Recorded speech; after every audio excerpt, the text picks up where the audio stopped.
तो अब आ जाए यूक्रेन की तरफ, जहां से प्राइम मिनिस्टर मोदी अभी दौरा मुकम्मल करके वापस गए हैं और उन्होंने रशिया और यूक्रेन के दरमियान 115 और 115 कैदियों का तबादला करवाया। वजीर आजम मोदी का कल ही एक विजिट हुआ है यूक्रेन का, जिसके बाद एक मुश्तरका एलामिया भी जारी किया गया है।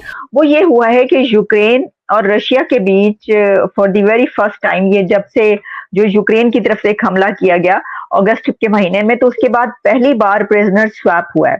अब देखिए, ये खबर उस वक्त सामने आई जबकि अभी मोदी साहब वहां से विजिट करके वापस पहुंचे हैं। वो इस वक्त यूक्रेन के विजिट पे हैं और वही एक वाहिद इस दुनिया में सियासतदान रह गए हैं या लीडर रह गए हैं जो कि रूस और यूक्रेन के दरमियान एक काइंड ऑफ सीज फायर करवा सकते हैं, कुछ ब्रिजिंग करवा सकते हैं, कुछ मतलब वॉर को खत्म करवा सकते हैं। जेलेंस्की ने ये कहा है कि आपका बड़ा असर सुख है, आपके बड़े अच्छे दोस्त हैं, आप जंग रुकवा सकते।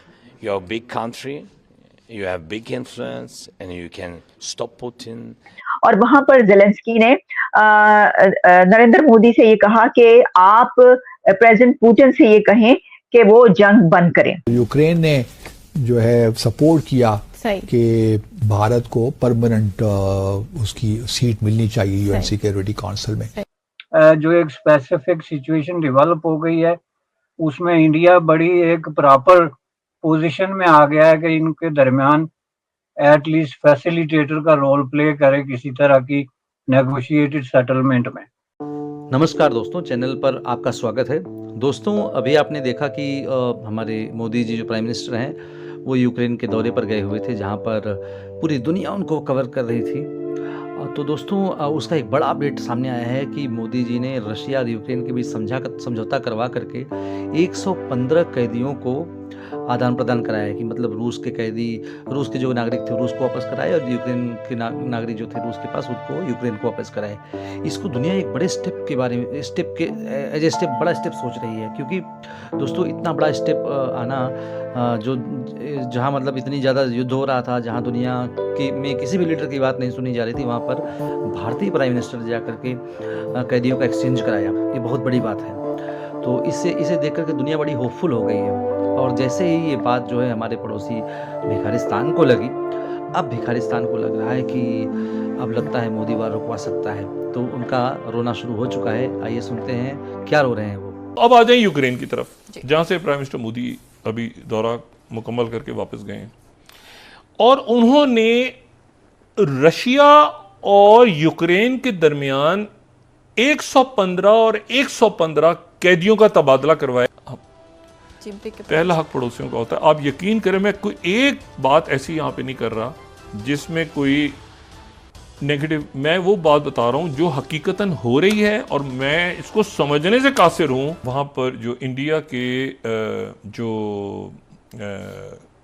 उनके जो डिफेंस मिनिस्टर हैं वो अमेरिका का दौरा कर रहे हैं और मुझे तो उनके दौरे की जो स्टेटमेंट आई है, लॉयड ऑस्टिन से उनकी मुलाकात हुई है वहाँ पे। 30 स्लाइड मैंने इसका रीड आउट पढ़ा है। दोनों मुल्क बड़े अच्छे हैं और हम मतलब साथ साथ मिलकर चलेंगे और इसमें और इसके अलावा मुझे तो कोई चीज़ नज़र नहीं आई। और उन्होंने कहा कि डीप पार्टनरशिप होगी दोनों मुल्कों की, एक free and open and free Indo Pacific region होगा। ठीक है ना, ये रीड आउट में आगे भी देख लें इसमें क्या है। मतलब मुझे तो इसमें कोई बात नहीं समझ में आ रही कि क्या है। ठीक है, ये मतलब ये किस तरह की रिलेशनशिप्स कैसी हैं, क्या मकसद है, क्या है, ठीक है।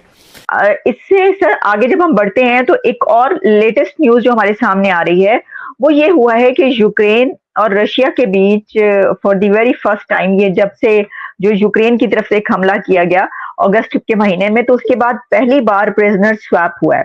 अब देखिए, ये खबर उस वक्त सामने आई जबकि अभी मोदी साहब वहां से विजिट करके वापस पहुंचे हैं और वहां पर जेलेंस्की ने नरेंद्र मोदी से ये कहा कि आप प्रेसिडेंट पुतिन से ये कहें कि वो जंग बंद करें। तो ये सर मीडिएशन की आपको पता है काफी अरसे से बातें चल रही हैं और कहा जाता है कि मोदी साहब का स्टेटस है वो कि वो करवा सकते हैं।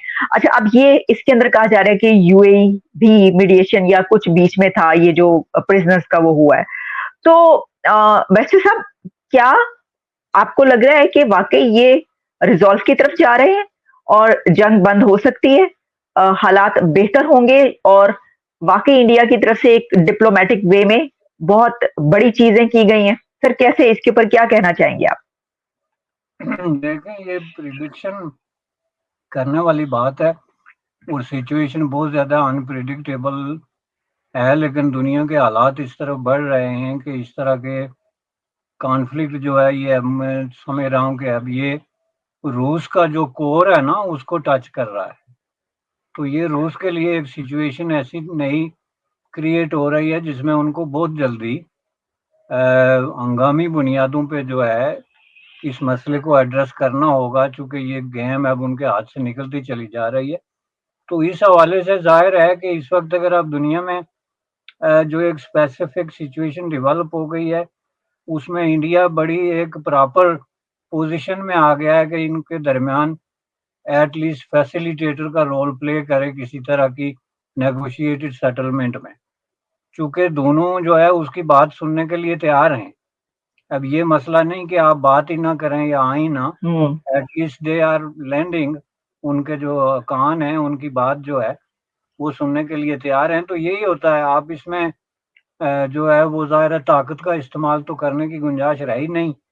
दुनिया ने देख लिया, वेस्ट ने पूरा जो है वो यूनिफाइड रोल प्ले किया, बिलियंस ऑफ डॉलर्स जो है कनाडा से लेके ऑस्ट्रेलिया तक और इंग्लैंड से लेके अमेरिका तक इसके लिए खर्च हुए। पूरी दुनिया की इकोनॉमी पे इम्पैक्ट पड़ा, पूरा पावर बैलेंस चेंज हुआ, नए क्राइसिस ऐसे आ गए जो आइंदा सालों में दुनिया को हांट करेंगे। तो इस चीज से निकलना दुनिया की इस वक्त जिम्मेदारी है। और तीसरी चीज ये है कि इस वक्त जो स्टेटस को पावर्स हैं जिसमें यूनाइटेड स्टेट ऑफ अमेरिका और चाइना है, अब उनका इंटरेस्ट इस तरफ बढ़ता जा रहा है कि वो इस चीज को रिजॉल्व करें, वरना ये सिचुएशन सस्टेनेबल नहीं रहेगी। तो मैं समझता हूँ कि आइंदा जो है वो बड़ी तेजी से आप इसमें तब्दीली देखेंगे और इसमें डेफिनेटली इंडिया एक रोल प्ले कर रहा है। और ये रोल ऐसे नहीं है कि अचानक हो गया, ये मैं बार इसका जिक्र कर चुका हूँ कि इसके पीछे एक सॉलिड हिस्टोरिकल जो है वो फाउंडेशन है, जो नॉन अलाइन मूवमेंट से लेके तो आपका एक प्रिंसिपल स्टैंड अगर रहा है इंटरनेशनल डिस्प्यूट्स पे कि आप लोगों के साथ हाथ करने या उनके साथ डबल स्पीक करने के बजाय जो है आप बात को किसी मकसद के लिए और अमन को प्रमोट करने के लिए अगर रख रहे हैं तो उसकी बिलाखर किसी न किसी सतह पे जो है वो जाहिर है पॉजिटिव रिस्पांस आता है। दैट्स व्हाट जो है वो इस वक्त मुझे नजर आ रहा है यूक्रेन, रशियन और जो इंडियन पॉलिटिक्स। बिल्कुल आपने दुरुस्त फरमाया सर कि आपकी जब कॉन्टिन्यूसली ऐसी पॉलिसीज हों तो फिर आपको उसका फायदा मिलता है। और इस वक्त ऐसे ही नजर आ रहा है कि भारत जिस स्टेटस पर मौजूद है तो वो जो उनकी पॉलिसीज रही हैं वो उसकी कंटिन्यूटी की वजह से उनको बहुत फायदा भी हुआ है। दोस्तों, पाकिस्तानियों को सुनकर हंसी आती है। कहाँ से आते हैं ऐसे लोग? ऐसा लगता है ये लोग हमारे गोले के नहीं हैं, किसी और गोले से आए हैं। कितने तेजस्वी हैं ये लोग। आप सभी हंसते रहिए और पाकिस्तानी कॉमेडी का मजा लेते रहिए और चैनल को सब्सक्राइब करना और शेयर करना ना भूलें। धन्यवाद।